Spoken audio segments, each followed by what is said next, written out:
Memang sejak awal Undang-Undang ITE ini bermasalah dalam perumusan norma. Dia bikin kalimat yang bisa menjerat orang, tapi dengan kalimat yang multi-interpretatif. Oke, artinya berarti ini di mata hukum, sebenarnya penangkapan ini itu juga sudah salah. Penangkapannya salah, penerapan pasalnya pun salah. Tidak bisa figur publik itu berlindung dari satir. Warga kita, bahkan aparatnya, sebenarnya tidak terlalu paham apa itu demokrasi. Jangan mau kulitnya doang, teriaknya demokrasi, konsekuensinya yang pahit itu nggak mau diterima. Konsekuensinya itu antara lain. Kau jadi pejabat, siap diserang. Harus siap dikritik. Iya. Saya berpikir harus ada secara tegas instruksi dari pimpinan negara untuk kepada polisi. Hentikan praktik-praktik menggunakan pasal-pasal ITE untuk. Ternyata pilih bulu banget kan. Kita tahu ada akun namanya Fufufafa. Yes. Ya. Luar biasa sekali itu. Dan jejak digitalnya masih ada sampai sekarang. Harusnya SSS itu nggak ditangkap sampai sebelum Fufafa itu ditangkap.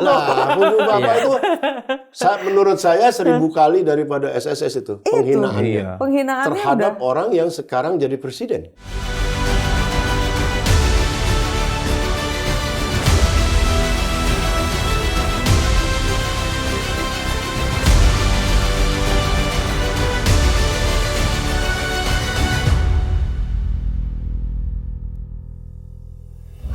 Teman-teman poker, apa kabar semua? Tapi sebelum kita mulai mau ngucapin dulu nih happy birthday buat Pak Mahfud MD 13 Mei. Tahun, Pak Mahfud. Wah, Taurus nih beliau nih berarti nih. Ya, Ada yang Taurus 68 ya. 68 tahun? Iya. Oh, oke. Ya, mudah-mudahan di tengah kerentanan penegakan hukum kuncennya harus strong. Ya, awet muda beliau, 68 kayak 67. Ya, berharaplah sama senior-senior seperti Pak Mahfud untuk terus bersuara gitu untuk penegakan hukum. Nah, kita juga malam ini ngomong-ngomong penegakan hukum itu mau ngomongin sesuatu fenomena yang agak lucu. Karena biasanya kalau meme tuh bikin ngakak, tapi kali ini meme bikin masuk penjara. Minimal di Polda atau Mabes lah minimal. Padahal Jokowi pernah bikin ini ya, mau bikin orang fakultas meme katanya. Waduh. Iya, kan pernah dia kan mau bikin itu kan. Oh iya benar. Jangan salah, waktu kemarin kampanye US presiden juga Biden sampai mau rekrut meme manager. Ini kan berarti promising ya. Tapi kok di sini itu ya ternyata nggak jadi karir, bisa jadi masuk penjara. Jadi ancaman. Yang berlebihan itu nanti kita bahas lah. Itu bakal kita bahas ya. Kan ini yang terbaru yang anak ITB ya. Selama ini selalu pakai inisial SSS, walaupun semua orang juga udah tahu lah ya gitu. Cuma ini kira-kira mau ngebahas dulu, sebenarnya ini kan udah berulang kali ya kalau dari ITE ini. Oh by the way, kita ngobrolin ini ya pasti sama pegiat hukum lah, siapa lagi kalau bukan Bang Isnur dan Bang Hamid juga kebetulan ini anak hukum. Saya bukan anak hukum, makanya saya bakal banyak nanya ke dua senior Isnur ini. udah gede loh, jangan dibilang anak. Abang hukum. Kakak hukum ya. Kakak hukum. Ini sebenarnya kan UTE udah banyak banget ya, Bang Isnur, udah berulang gitu. Dan Bang Isnur juga sebagai masyarakat sipil juga gitu kan, kemudian sebagai lawyer juga bisa dikatakan, jadi udah tahu banget nih bagaimana karetnya UTE gitu ya. Iya. Nah ini kemudian coba ini dulu Bang Isnur, terkait dengan penangkapan mahasiswa ITB Yang kali terbaru ini. ini ya. Yang terbaru ya. Ini kan terkait dengan meme gitu ya. Dan meme-nya ini diasosiasikan dengan asusila, yang mana juga memang ada di ITE. Cuman asusila ini kan sebenarnya juga banyak ya, range-nya nih asusila yang seperti apa? Apakah nudity gitu ya, ketelanjangan, atau hubungan seksual misalnya, atau dengan meme yang dia buat itu, yakni Presiden Prabowo dengan Jokowi itu berciuman, itu sebenarnya bisa dikatakan. Atau kalau lelaki dan perempuan yang ciuman dianggap susila nggak? Mungkin karena ada homoseksualitas ya. Nah, gitu. Kalau lawan banyak jenis, pertanyaan ya. betul. Kalau lawan jenis bagaimana? Gitu. Nah itu, ini asusilanya coba kita bahas satu persatu deh. Dari UT ini sebenarnya gimana sih? Itu bisa dibilang asusila? Ada 3 level. Yang pertama, memang sejak awal Undang-Undang ITE ini bermasalah dalam perumusan norma. Dia bikin kalimat yang bisa menjerat orang, tapi dengan kalimat yang multi-interpretatif. Itu sejak awal, sejak zaman 2006. Terus direvisi 2018, itu masih DPR cuma ngutak-ngatik ancaman hukumannya. Dari 5 jadi 4, Terus sekarang diutak-atik jadi 2. DPR nggak pernah mau menggali normanya di mana gitu. Dan bahkan sejarahnya, sejarah awal undang-undang itu dibentuk, itu nih pasal-pasal colongan. Pasal-pasal yang sejak awal naskah akademik tuh nggak ada di naskah akademik. Di perancangan nggak ada. Nyolong dari mana? Nyolong, tiba-tiba di DPR masuk, anggota DPR nggak tahu dari mana, punya wangsit, ngurumusin pasal-pasal ini. Penghinaan, pencemaran baik, asusila. Jadi memang sejak yang awal semua udah diatur di KUHP. Iya. Jadi para perancangnya itu nggak merancang ada pengaturan pidana seperti ini. Dan secara sejarah juga waktu melibatkan masyarakat sipil misalnya atau elemen masyarakat dalam perancangan itu juga nggak ada itu sebenarnya. Jadi sejak awal perancangannya emang pengen ngatur internet sama tata kelola dagang. Kira-kira itu awalnya transaksi makanya kan. Tapi tiba-tiba menyusup pasal ini, makanya sejak awal rumusannya buruk sekali. Jadi undang-undang ITE itu apa? Transaksi elektronik. Transaksi elektronik. Informasi dan transaksi elektronik. Transaksi. Tapi justru perumusan di ujungnya nambah-nambahin pasal yang nggak jelas di DPR. Isinya gitu pidana semua. Sifatnya karakteristik mengatur moral. Mengatur kekhawatiran ini menghina buat para pejabat. Nah, lapis yang kedua, nih penyebabnya nih. Lapis yang kedua, ini adalah karakter aparat. Aparat yang karena punya peluang dan kemudian dalam karakter relasi sosial, relasi kuasa. Mayoritas kalau riset teman-teman itu 60% digunakan oleh para pejabat dan orang-orang kaya. Yang mengadukan berarti. Yang memanfaatkan. Undang-undang. Buat mentungin. Persis. Dan itu berhubungan dengan relasi mereka yang dekat dengan aparat. Bisa mendorong aparat terus mengkriminalkan. Relasinya begitu-gitu aja. Makanya kasus baik itu Prita Mulyasari, lawannya adalah rumah sakit. Kasusnya baik Nuril, lawannya kepala sekolah. Itu Haris dan Fathia, lawannya Menko. Artinya ada relasi kuasa di situ. Relasi kuasa, makanya kemungkinan kemudian ya kemenangan atau dikabulkan oleh hakim dakwaannya itu besar sekali. 90% lebih. Jadi menarik. Artinya berarti UU ITE ini sebenarnya untuk melindungi masyarakat. Aparat. Iya, dari kejahatan digital atau justru mengamankan aparat dari kritik. Persis. Jadi ketemu undang-undang yang buruk, ketemu aparat yang buruk juga. Yang punya intensi dia berpihak kepada yang kira-kira punya kuasa. Gitu datanya begitu. Yang ketiga, praktiknya di masyarakat cenderung dipakai untuk menyerang satu sama lain. Apa-apa pakai ITE, apa-apa pakai ITE. Jadi gampang sekali. Dan itu menabrak banyak ranah yang harusnya nggak dipidana jadi pidana. Kira-kira gitu. Misalnya di kasusnya Saiful Mahdi, dosen, dia mengkritik kebijakan fakultas yang merekrut kira-kira ya orang yang nggak bermutu sebagai dosen, sebagai karyawan kampus. Oh, ini yang unsiah ya? Unsiah. Itu dia mengkritik di WA group tertutup. Dilaporin sama kampus, dosennya sendiri. Nah ini dan diproses akhirnya. Diproses sampai akhirnya apa? Dihukum bersalah. Akhirnya kita ajukan amnesti ke DPR gitu dan dikabulkan amnestinya. Jadi, nah 3 hal ini, kita bisa melihat kasus SSS ini di mana. SSS menurut saya di 2 hal. Yang pertama normanya, walaupun memang polisi tidak menggunakan penjelasan. Di penjelasan kan sebenarnya yang terbaru ya, undang-undang yang terbaru dengan 3 aturannya kumulatif lagi, mengandung ketelanjangan, hubungan seksual dan jenis menunjukkan kelamin. Ketiga-tiganya nggak terpenuhi secara penjelasan. Berarti yang kemarin revisi 2024 itu sudah dikunci di penjelasan, lagi, kunci di 3 itu ya. Karena apa? ITE ini, Bang, salah satu undang-undang yang paling banyak diputus oleh MK. Jadi karena buruk undang-undangnya, MK tuh udah banyak mutus. Judicial review dan dikabulkan. Dikabulkan banyak. Artinya MK waras gitu MK itu artinya melihat memang undang-undang ini berbahaya. Bahkan termasuk ada yang disebut dengan SKB. Apa tuh? Surat keputusan bersama antara Kapolri, Kejaksaan Agung dan Menkominfo, sekarang Menkomdiki. Yang mengatur, membatasi kalau polisi, jaksa mau nuntut, mau nangkap gimana caranya. Nah, polisi tidak memenuhi 2 hal. Pertama, tidak memenuhi penjelasan dalam undang-undangnya. Yang kedua, SKB nggak dipakai. SKB diabaikan. SKB diabaikan. Artinya kerjasama dengan instansi lain, dalam hal ini Kejaksaan dan Komdigi diabaikan. Iya. Padahal mereka punya. Iya, bahkan dia tidak menghargai KUHP. Ya, Hukum acara pidana bilang kalau mau nangkep, undang dulu 1-2 kali, 2 kali begitu. Karena dalam kasus ini itu jatuhnya delik aduan. Itu enggak. bukan. Kalau asusila enggak. Delik Kalau umum. penghinaan dia deliknya delik aduan. Ya, Kalau ini delik asusila umum. delik umum. Oke. Tapi Sebetulnya. bukankah yang SSS ini juga seharusnya polisi itu tidak menangkap karena ini juga masuk ke yang penghinaan selain asusila? Enggak, awalnya kan kita kan nggak tahu ditangkap karena apa. Iya. Nah, inilah Framingnya kan susila. inilah penerapan yang tidak proporsional. Oke. Tidak ada undangan klarifikasi, tidak ada panggilan 1, panggilan 2, tidak ada komunikasi dengan kampus. Kan konteksnya sih anak ini kan dia anak fakultas seni rupa dan desain. Kerjanya desain. Iya. Dan tiap hari kalau kita baca TL-nya itu dia mengkritik, Bang.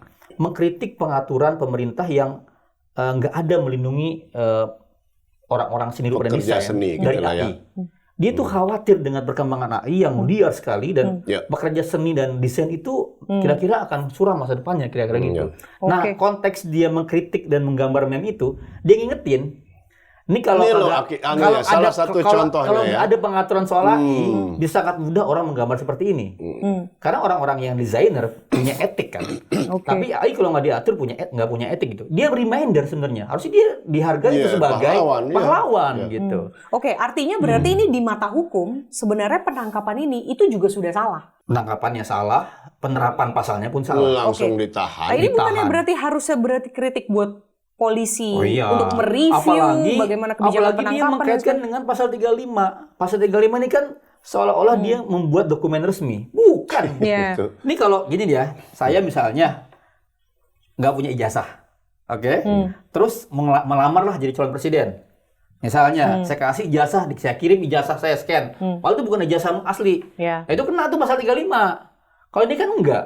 Dia emang niatnya itu bukan gambar asli. Nggak mungkin ada gambar asli seperti itu kira-kira. Iya. Gitu. Jadi kenapa pasal 35 diterapkan? Pasal 35 diterapkan karena ancaman juga 12 tahun. Sehingga polisi bisa menahan. Pasal Di 35 atas itu 5 yang tahun ya.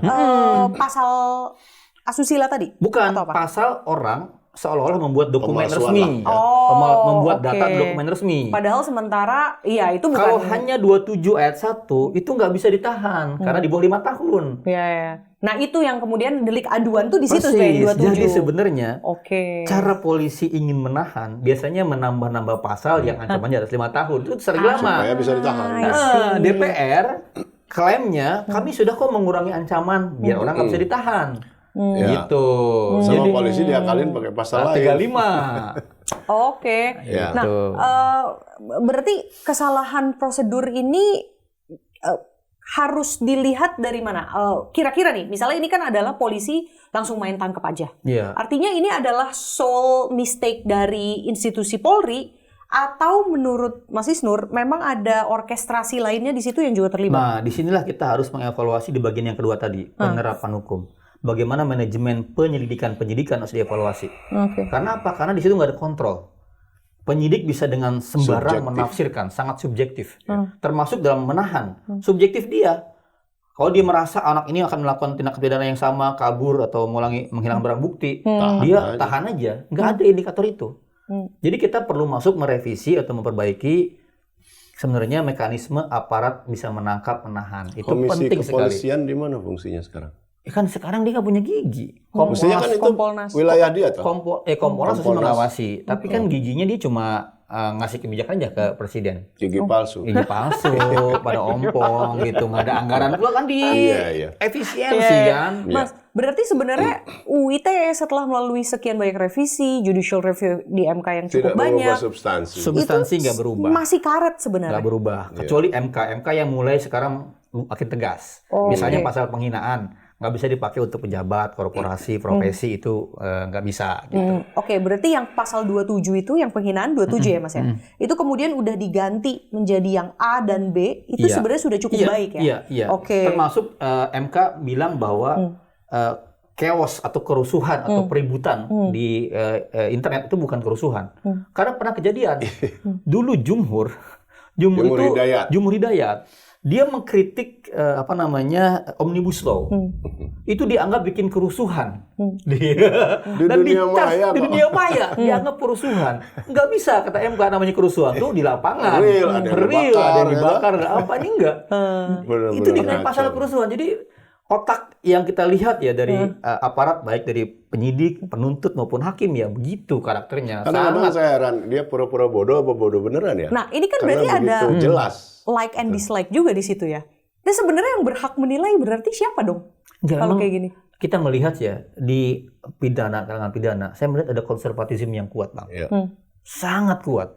Jadi orang kalau udah masuk ke proses hukum, itu dianggap bersalah sejak awal. Udah ngaku aja deh, prosesnya gampang selesai. Kira-kira kita gitu. udah tahu semua kok, temenmu udah bersaksi. Iya. Ngaku, Daripada lo panjang nanti kan urusan gitu. Persis. Jadi orang masuk proses hukum itu udah kayak pesakitan yang dia harus menerima hukumannya. Nah biasanya yang ada fight-nya kalau dia punya bantuan hukum, ada LBH, ada lawyer, dia punya tuh kesempatan buat melawan. Kalau enggak, ya udah. Kayak ikan teri siap digoreng aja. Oke, Mas, tapi kalau misalnya tadi itu udah kabar baik ya, yang pasal soal penghinaan, itu udah lebih spesifik. Lalu kemudian sekarang yang masih sering dipakai, dimanfaatkan gitu ya, untuk menjerumuskan kasus seperti ini gitu, pengkritik lah, let's say, menjerumuskan pengkritik, itu yang mana biasanya? Pencemaran baik, penghinaan itu masih. Misalnya terakhir Daniel Tiangkilisan di Jawa Tengah. Di Jepara, di Pulau Karimun Jawa, itu pakai pasal itu, dan dia judicial review dikabulkan, menang dia. Menang. Fathia Haris sama dikenakan pasal itu juga, di judicial review menang juga gitu. Misalnya nih, let's say podcast ini. Semangatnya udah bener tuh ya. Iya. Misalnya podcast ini ya, ini Bang Hamid gitu ya, saya gitu, narsum-narsum kan seringkali kemudian melontarkan pertanyaan-pertanyaan dan membahas hal yang berbau kritik, nuansanya adalah kritik. Nah, misalnya dalam case ini, itu bagaimana posisi UU ITE? Jika misalnya memang ada yang ingin mengenakan podcast ini misalnya gitu, itu masih memungkinkan. Jadi kalau ada yang tersinggung dengan selalu terbuka. Iya. Kalau sebagai kemungkinan dia terbuka ya, nanti diuji. Jadi kalau pasal biasanya dicari-cari pasalnya apa aja. Kalau untuk menjerat, jadi emang niatnya sejak awal malicious investigation. Sejak awal investigasinya, penyidikannya emang sesat dia, maka pasal dicari-cari. Pasal dicari-cari, kalau enggak kena ITE dan akan ketemu. Ya akan ketemu. Dipaksakan ya dia yang menerapkan. Ada aja tuh pasti di antara sekian pasal ITE. Persis gitu. Nah, tapi emang kan ini kan karakter demokrasi, Bang. Maksudnya gini, karakter aparat itu masih mengidap semangat otoritarian sebenarnya. Masih nempel di benak mereka. Warisan masa lalu. Jadi kalau saya ini punya atasan, kan mereka menganggap Prabowo ini atasan mereka. Kalau atasan saya membayangkan gitu ya, mereka tuh dalam tanda kutip memberikan action untuk membela atasan. Semangatnya adalah ini kepala negara, ini simbol negara, saya harus lindungi. Itu misinya sebenarnya. Yang menyelinap itu adalah karakter otoritarian sebenarnya. Bukan karakter demokrasi ya, kalau kayak gini ya kritik terhadap pemerintah. Ya itu. Masih dianggap raja, dianggap ratu. Itu tulisan saya itu kan tentang itu. Jadi ya beredar lah tulisan saya itu ya. Ada beberapa anggota DPR malah bilang terima kasih sama saya sebagainya. Nah memang benar kali kata Isnur. Jadi para warga kita bahkan aparatnya sebenarnya tidak terlalu paham apa itu demokrasi. Jadi memang basic sekali ini. Tidak paham dalam arti terutama konsekuensinya. Ya sekarang kita terapkan di kasus ini. Itu saya menganalogikannya dengan kasus tahun 88. Antara Larry Flynt dan pendeta Jerry Falwell namanya. Pendeta Jerry Falwell ini pendeta televangelis fundamentalis, ngakunya punya 60-70 juta pengikut. Pokoknya besar banget. Jerry Falwell ini kayak nabi lah, kayak Billy Graham ya. Sebelumnya ada Billy Graham. Nah dia si Larry Flynt ini pemilik majalah porno namanya Hustler. Majalahnya memang norak sekali, kasar. Lebih dari Playboy, bahkan lebih dari Penthouse, majalah porno itu ya. Kasar banget lah, ini orang nggak punya adab gitu katakan ya. Jadi dia bikin iklan, ceritanya, di majalahnya sendiri, majalah porno. Ini pendeta loh yang diomongin. Jadi dia niru iklan Campari, whisky Itali yang terkenal itu. Judulnya The First Time. Gitu. Jadi iklan itu temanya first time. Sama si Larry Flynt ditiru first time. Tapi first time apa? First time melakukan hubungan seks. Jadi pertanyaannya, tahu nggak Anda kapan Jerry Falwell pertama kali melakukan hubungan seks? Gitu. Dijawab sendiri sama dia. Waktu dia umur 7 tahun. dia melakukan hubungan seks dengan ibunya sendiri di toilet umum. Dan waktu itu Jerry Falwell dalam keadaan mabuk, umur 7 tahun. Gemparlah digugat oleh si Jerry Falwell sampai ke Mahkamah Agung, gitu ya. Lalu si lawyernya si Flynn nggak mau minta maaf. Ini hak saya dilindungi amandemen pertama dan sebagainya. Lalu pengadilan berjalan. Lawyernya si Flynn brilian banget. Dia manggil semua saksi yang memberatkan kliennya Jadi sendiri. terbukti. Jadi dia begitu saksi kan ada meringankan memberatkan gitu ya. Dia panggil nggak ada saksi yang akan membela kliennya sendiri. Dia justru panggil semua saksi yang pro si Jerry Falwell semua. Duduk satu-satu ditanya. Anda tahu iklan ini? Iya. Percaya nggak? Ini beneran apa bohongan? Pasti bohongan. Kata dia. Kenapa? Ya nggak mungkin. Jerry Falwell itu junjungan kami, dia pendeta dan sebagainya pasti. Nah, udah. Semua saksi ditanya hal yang sama. Kamu percaya nggak ini benar? Nggak mungkin. Bla bla bla. Apa kata dia? Udah selesai. Tidak ada satupun yang percaya dan bilang bahwa ini beneran. Jangankan orang lain, ini pengikut-pengikut utamanya Jerry Falwell sendiri nggak percaya. Sehingga klaim Jerry Falwell bahwa reputasinya rusak, mengalami istilah dia itu mengalami mental distress, reputasinya hancur dan sebagainya. Mana? Tidak valid jadi. Tidak valid, tidak terbukti. Nah ini orang-orang yang terdekatnya, pengikutnya paling setia aja nggak percaya bahwa ini sungguhan. Apalagi orang lain. So batal. Jadi dimenangkanlah oleh Mahkamah Agung itu dengan telak sekali, Intan. 8-0. Yang satu abstain, bukan nentang. Kan Hakim Agung itu 9 ya, 9 Solomon. 8-8-nya nggak salah sih Larry Flynn. Wow. Bebas. Nah, lalu ada ulasannya. Dan menarik sekali pertimbangan William Rehnquist namanya. Hakim Agungnya. Dia bilang ini yang penting ya. Saya kira kita semua harus mengerti ini. Kata dia tidak bisa figur publik itu berlindung dari satir. Ini pertama satir, bukan beneran gitu. Harus dikualifikasi benar. Ini satir itu ledekan politik. Biasa sekali dalam demokrasi. Kalau Anda sudah memilih sistem ini demokrasi, ada konsekuensinya. Anda harus paham konsekuensinya. Jangan kerangkanya demokrasi, tapi dikit-dikit nangkep orang. Padahal itu bukan pejabat ya? Bukan ya. Tapi figur publik, ya pendeta yang punya privilege sosial. Kita juga kan yang disebut tokoh publik kan bukan hanya pejabat negara, tapi artis, penceramah agama itu figur publik, influencer. Nah terhadap mereka kata William Rehnquist tidak bisa dikenakan ini. Mereka tidak boleh berlindung dari satir dengan konstitusi. Gini, konstitusi ini tidak melindungi Anda dari satir. Kenapa? Sebab Anda bukan orang biasa. Anda punya keistimewaan. Tuh, dia dapat gaji gede, kemana-mana dikawal. Kan orang lain enggak. Ya, apa-apa dipersilahkan duluan. Kan pejabat segala. Tokoh publik kan diistimewakan semua masyarakat.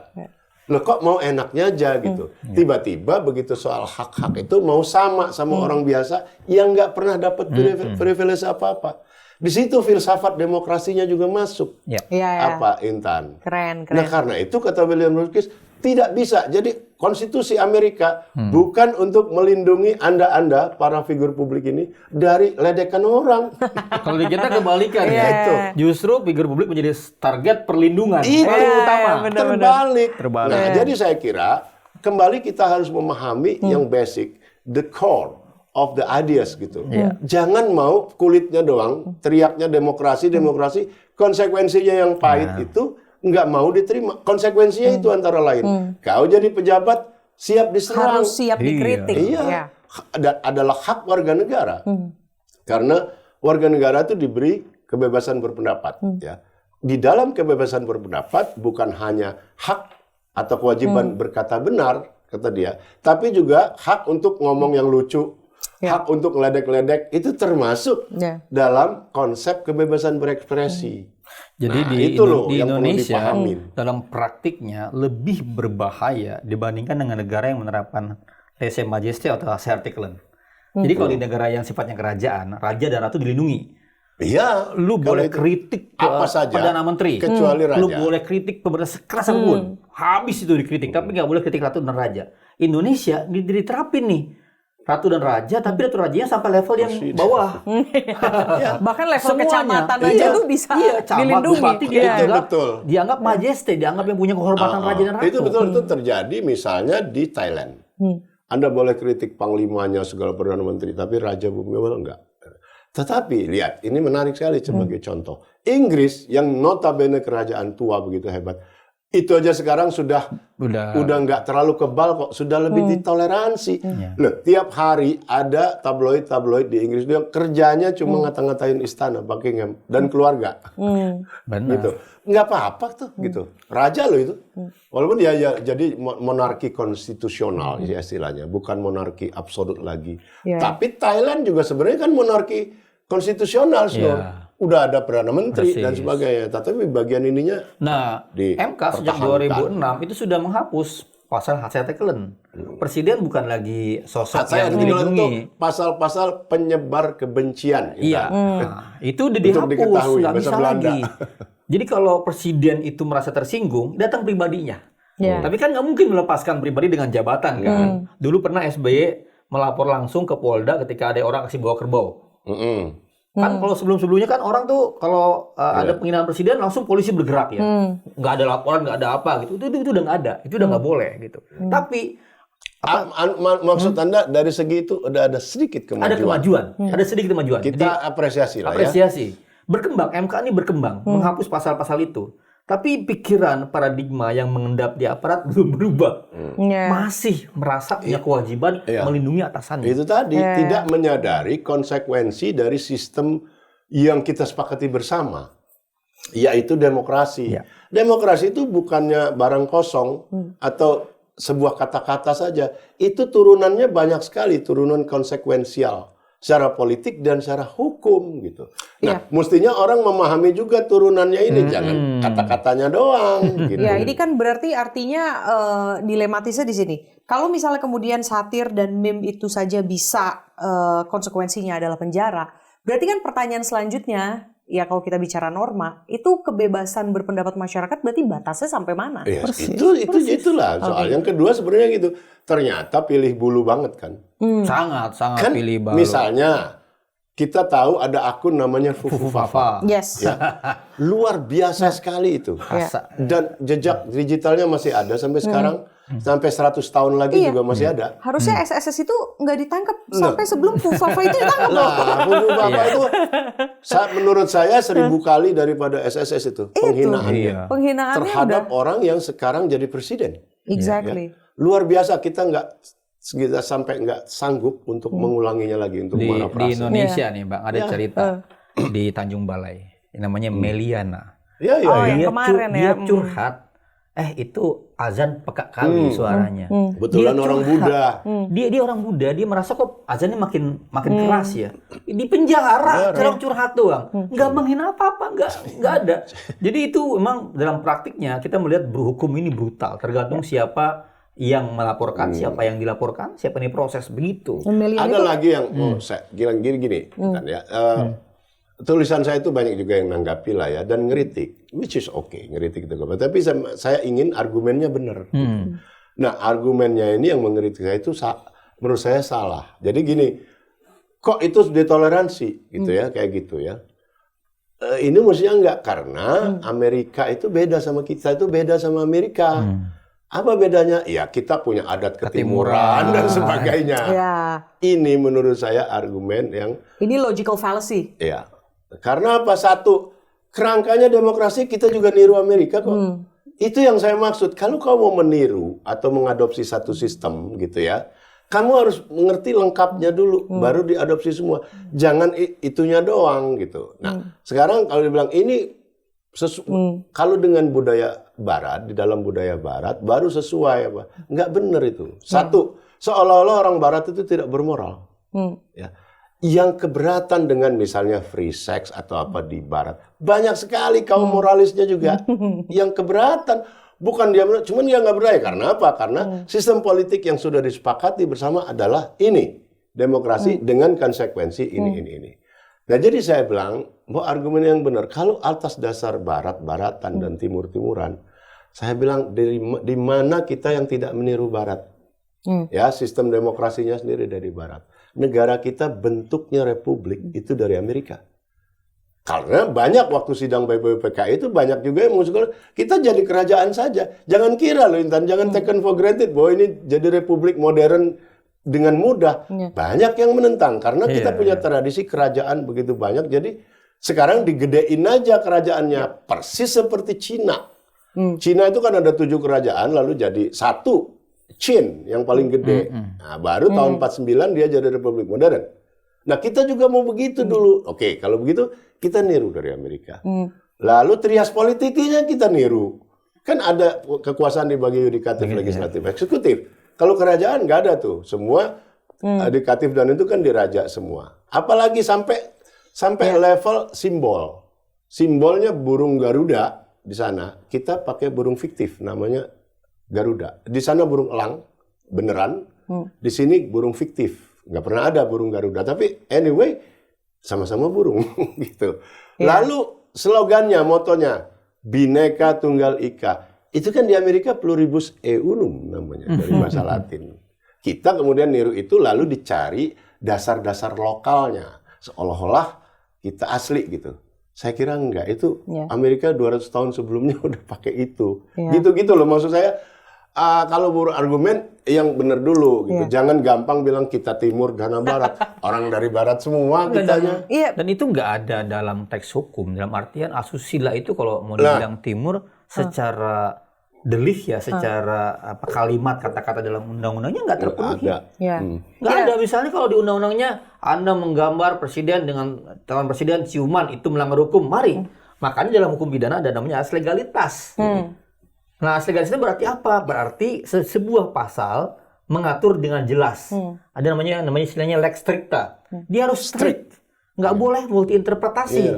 Nah, ini kan dia dipakai aja, karet aja. Pakai pasal 35, pakai pasal 27 ayat 1. Gitu. Lain kali untuk hal yang sama tidak pakai pasal ini. Itu. Saya bayangkan kalau MK belum memutuskan 27 ayat 3, penghinaan itu tidak bisa untuk pejabat, dia pakai pasal itu.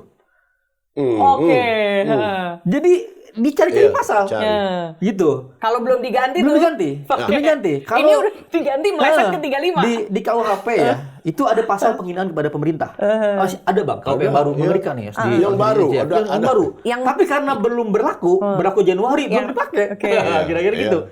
Akhirnya dia menggunakan kesempatan atau momentum mana yang kira-kira bisa dipakai, dicari-cari. Nah, mana pasal yang bisa dibuat pakai menahan, dicari lagi. Nah, gitulah. Jadi ya dalam hukum itu memang sebaiknya itu bahasanya harus denotatif. Rumusan itu. Jangan konotatif. Yang bisa dikonotasikan macam-macam. Nah, undang-undang yang baik itu sebetulnya yang undang-undang yang pasal-pasalnya self-sufficient. Mencukupi dirinya sendiri.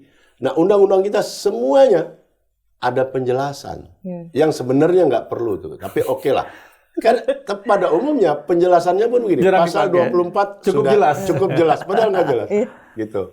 Nah itu juga memang terkait sama kemampuan bahasa ya, yang harus diurus. Ada lagi paradigma yang juga mengerikan yang saya lihat. Ada paradigma anti kritik dan paradigma sebenarnya tidak suka terhadap kebebasan berpendapat muka umum. Jadi kalau ada kritik, kalau ada demonstrasi, kalau ada penyampaian yang dianggap membuat gaduh, bahkan even dari sama pejabat, kan ada tuh kadang-kadang dulu zamannya siapa namanya si Rizal Ramli, dianggap membuat gaduh, atau bahkan nggak mau ada oposisi. Itu karakter sebenarnya, karakter yang nggak suka ada pendapat berbeda, apalagi mengkritik pemerintah, nggak suka ada oposisi. Begitu situasinya, situasinya begitu, ada situasi feudalistik, bener feudalistik. Dan selama pasalnya bisa dicari, ya itu sebenarnya akan terus mengancam demokrasi di situ ya. Jadi demokrasi itu diambil kulitnya, karena tren global tidak mungkin nggak demokrasi. Anda tahu Republik Korea Utara itu demokrasi, nama resminya. Gitu. Kita juga dulu demokrasi Pancasila. Pokoknya nggak ada satupun sekarang di dunia ini sebuah negara berani terang-terangan untuk negara otoriter gitu atau negara yang tidak demokrasi. Namanya demokrasi semua, Vietnam ya demokrasi gitu. Nah, tapi diambil kulitnya doang. Nah, saya kira kita pelan-pelan mulai harus menyerap juga, menghayati dan melakoni substansinya gitu loh. Nah, untuk itu pahami dulu gitu demokrasi itu apa gitu kira-kira ya. Tapi beruntungnya sekarang adalah kita hidup di suasana yang terbuka. Ini yang beruntung. Ini pun bisa itu juga the beauty of demokrasi kan di situ. Itu yang membuat publik akhirnya bereaksi keras kan. Sampai ada gerakan di sana sini. Dan sekarang kita bersyukur juga anak ini teman dari ITB ini kan dibebaskan. Ditangguhkan penanganannya. Nah, itu pun juga seharusnya bukan ditangguhkan ya. Itu harusnya saya kira bahasa polisi dihentikan. untuk nyelamatin muka sebenarnya sudah dibatalkan saya kira ya. Enggak tunggu misalnya 6 bulan lagi dilanjutkan saya kira enggak. Itu biasa itu. Sebenarnya dibatalin gitu. Oke, jadi kita nih bisa apa dong masyarakat? Maksudnya artinya ini kan bisa kena siapa aja kan? Itu Hari dia kemarin si masalahnya. SSS, kemarinnya lagi siapa? Bukan Besok hanya bisa itu, kita Intan. gitu. Bisa kena siapa saja, juga yang kedua yang lebih penting lagi bisa kena untuk isu apa saja, Apa aja. jadinya. Persis. Gitu loh. Makanya saya ingin sekali please jangan main-main, kita ini bernegara ya. Sesuatu yang kompleks sebetulnya. Karena itu tapi ya pesan utama kita kan tadi kata pesannya William Rehnquist tadi. Kalau kau jadi tokoh publik atau pejabat negara, memang itu harga yang harus dibayar gitu loh. Kamu dikasih fasilitas oleh negara, punya kewenangan, punya segala macam keistimewaan yang beda sekali dibanding rakyat biasa. Nah karena itu konsekuensinya juga kalau dikritik, diledek, ya sudah jangan diladenin gitu. Jangan, kan kalau di tempat-tempat lain tuh kecaman kayak gitu biasa sekali dan nggak ada yang pejabat yang nuntut. Hampir nggak ada loh pejabat di negara yang nuntut warga negaranya yang ngeritik dia. Cuman di sini, jadi itu pelan-pelan kita harus kalau pejabatnya menyadari gitu ya, Bang. Oh iya ya, saya ini istimewa. Saya ini justru kerjanya adalah dikasih amanat oleh negara untuk ngurusi orang banyak ini gitu. Di bidang listrik lah, di bidang ekonomi, whatever.